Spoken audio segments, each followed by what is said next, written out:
김정국 목사의 가나안 명상.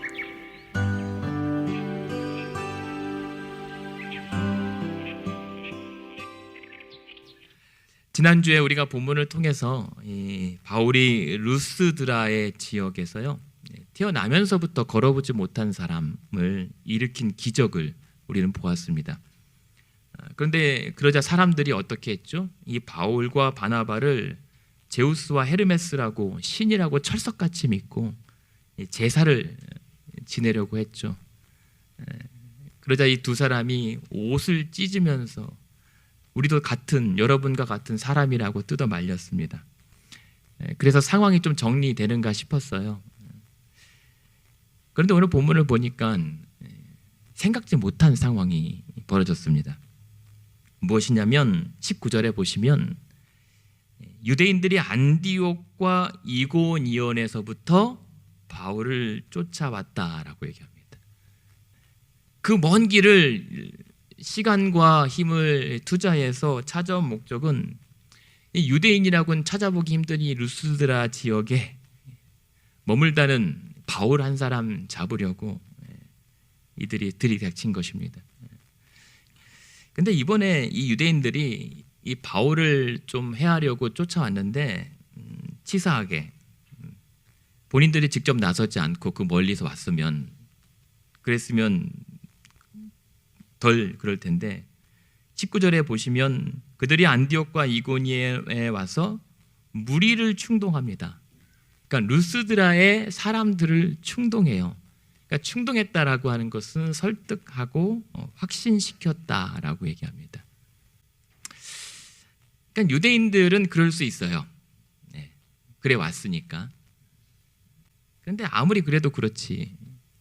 그렇게 설득한다고 조금 방금 전까지 이 두 사람이 신이라고 높여서 제사 지내려고 했던 이 사람들이 본인들의 기대와 다르고 또 이 바나바와 바울이 신도 아니기에 별 쓸모가 없어지자 어떻게 하냐면 19절 중반에 그들이 돌로 바울을 쳐 죽입니다.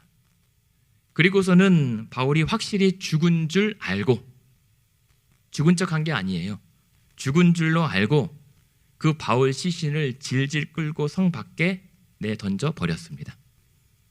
그러니까 19절 이 말씀을 보면요, 이 광경을 다 뒤에서 팔짱 끼고 지켜보고 있었을 유대인들이나 그 광기에 눈이 뒤집혔을 이 루스드라 무리의 표정을 한번 상상해 보면 섬뜩합니다. 정말 궁금합니다. 비록 이 루스드라 사람들 잠깐 착각했었지만 그래도 조금 전까지 우리에게 기적을 행했던 대단한 사람이라고 열광했던 사람들이 어떻게 그렇게 한순간에 돌변할 수 있었을까? 의아합니다. 그런데 지금 잘 돌이켜보면 여기 이 루스드라만의 일은 아니에요. 그 앞선 안디옥 지역에서는 무엇이었죠? 안디옥 지역에 이 바나바와 바울이 회당을 찾아갔는데 그 바울의 말씀에 은혜를 받아서 그 도시 온 시민이 거의 다 모일 정도로 뜨거운 이 환호가 있었어요. 그렇게 환영하다가 유대인들이요, 이를 보고 시기가 가득하여 어떻게 했냐면 그 은혜 받았던 이 말씀에 반박하고 비방하고 사람들을 선동해서 이들을 쫓아냈어요. 그런데 쫓겨난 이고니온 지역에서는 이번에는 유대인들만이 아니라 유대와 헬라의 허다한 무리가 믿게 돼요. 마찬가지 복음의 능력이 나타났고 거기에 얹어서 주의 손을 힘입어 표적과 기사를 행합니다. 그런데 이번엔 유대인들이 이방인들 마음을 선동해서 이 일행에게 악감을 품게 했습니다. 그리고 급기야 욕을 하며 돌로 치려고 바나바 바울에게 달려드는 그 위기에 찰나 겨우 도망쳐 온 곳이 이 루스드라 지역이었던 거예요. 그러니까 이렇게 본다면 유대인들만의 일이 아니었던 거예요.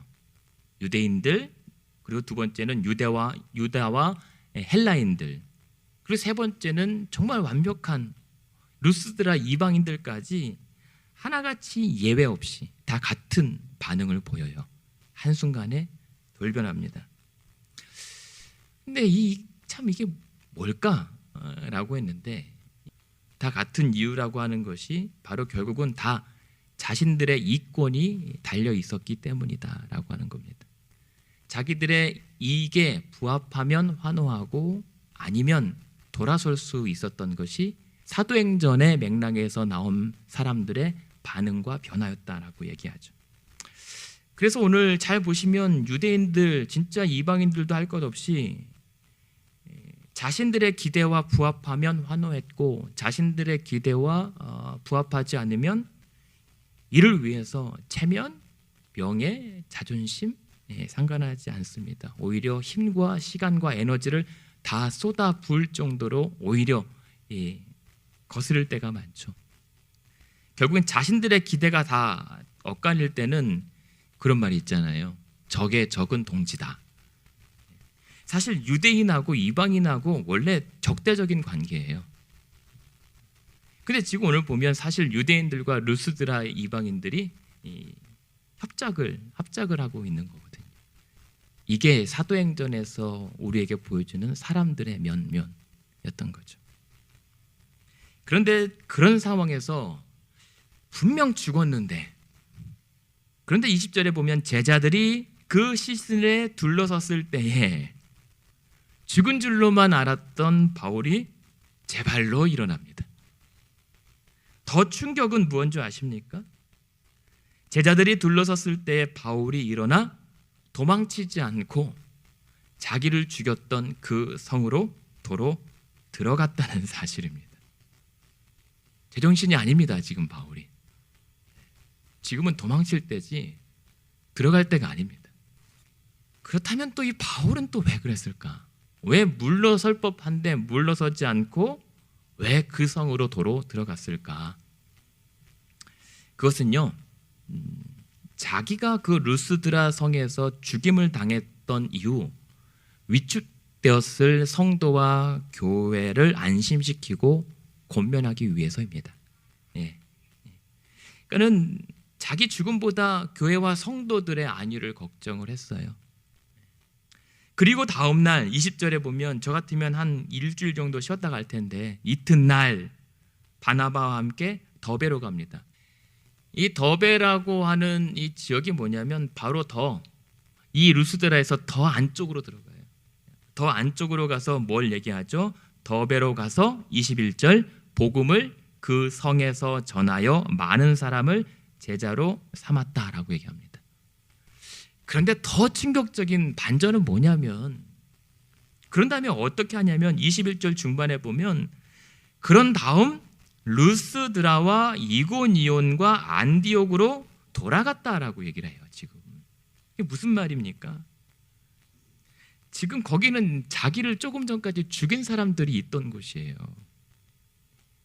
자기를 잡지 못해서 그 먼 거리까지 쫓아왔던 사람들이 득실거렸던 곳, 그리고 그 사람들 중에는 바울이 분명 죽었다라고 믿고 있을 텐데, 아니 여전히 멀쩡히 살아있는 것을 보면 가만두지 않을 텐데 바울은 상관하지 않고 거기로 돌아갑니다.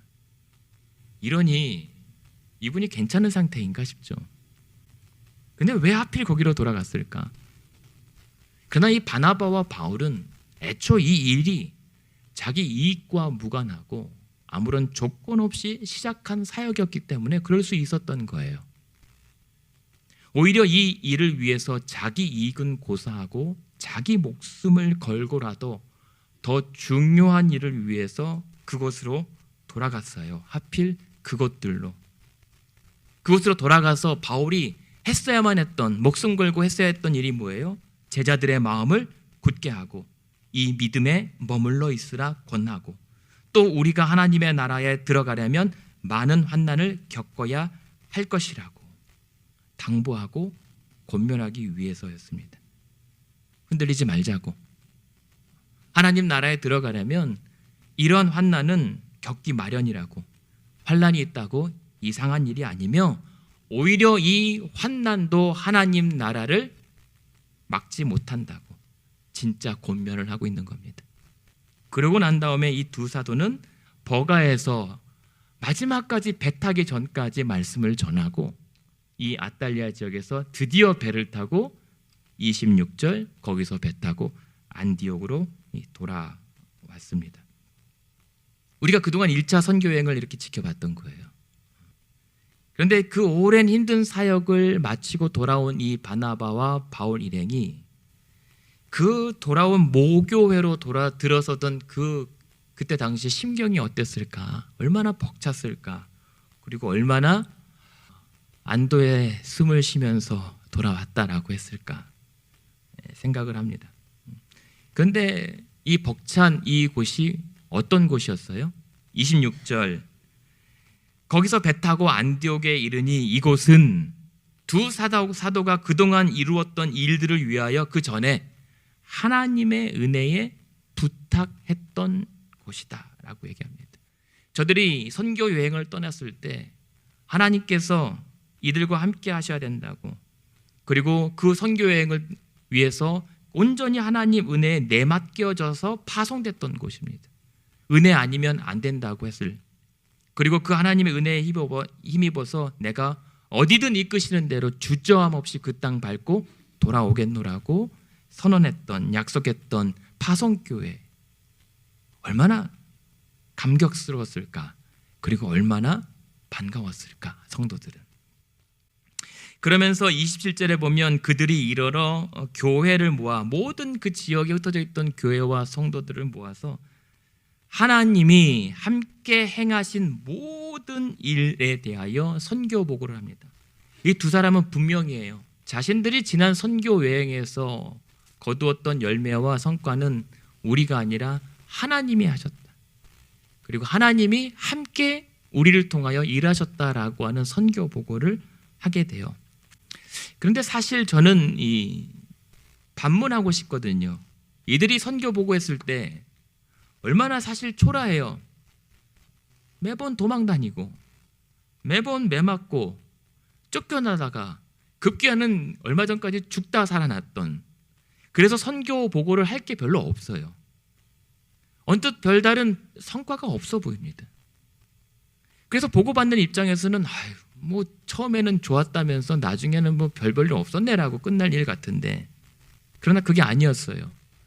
27절 중반에 보시면 그 모든 일과 결국 이방인들에게 믿음의 문을 여신 것을 보고하고 충분했습니다. 이방인들에게 자신을 통해서 믿음의 문이 조금이나마 열렸다는 사실만으로도 충분했던 거예요. 근데 이 안디옥 교회가 어떤 곳입니까? 처음에 이 교회는요, 사실 교회가 아니었죠. 저 지역에 스데반 집사님 순교 당한 이후에 핍박 때문에 도망쳐 나온 사람들이 모였던 곳이에요. 흩어져 도망친 사람들이 갈 데 없어서 마치 다윗의 아둘람 동굴처럼 그냥 숨으려고, 겨우 생존하려고 모였던 곳이 안디옥 교회였습니다. 그런데 그 덕분에 오히려 이방인들에게 본격적으로 복음을 전하게 된 장소가 안디옥이었어요. 그리고 그러다 보니까 세상으로부터 처음으로 저들은 예수쟁이, 그리스도인이라고 놀림받았지만 영광스러워했었던 장소가 저 안디옥 교회였습니다. 그러므로 그렇게 약속한 우리를 오늘도 이 한자리에 모여 있게 하신 그 하나님 은혜에 우리와 교회를 다시 한번 부탁해 보시길 바랍니다. 그리고 하나님께서 더 크게 행하실 일들 보고받으면서 날마다 기뻐하는 그런 성도와 교회 되기를 주님의 이름으로 부탁드리고 축원드립니다.